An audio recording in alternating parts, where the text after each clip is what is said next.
college. She invested in the young people there on campus.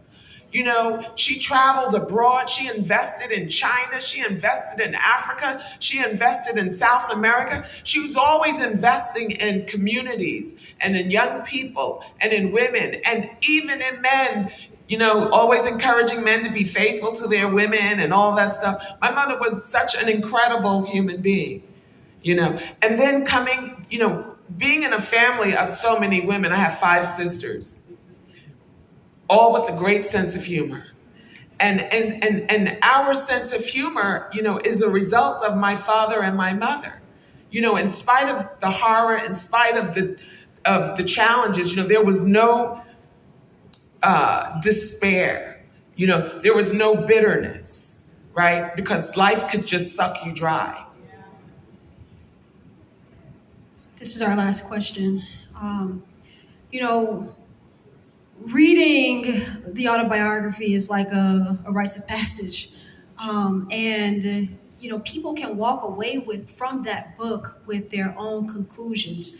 This was Malcolm's agenda, right? But it's very rare that we can sit next to his living, breathing relative, his daughter, who can say, this was Malcolm's agenda, right? Can you tell us in your own words what your father's agenda was?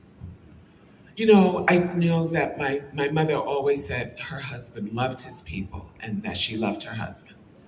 And for me, you know, I love both of my parents. The greatest gift that they gave me was an opportunity to love who I am so that I do not have to rely on others to determine their self-worth. And the same that I do with my students.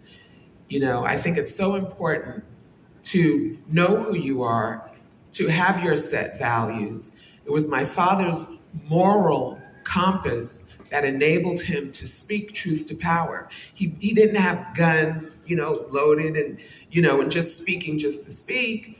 It was his moral compass. He was a principled, ethical man, and he loved his people, and he loved truth. And it was for those reasons that he was able to do the work that he did without asking for a penny in return. He was on the continent. He knew that his life was in danger. When I read his diary, he felt a sense of loneliness. He was poisoned several times. He traveled without an assistant, without a mobile phone, you know, and he did the work that he did because of his genuine love, care for his people, and his service to God.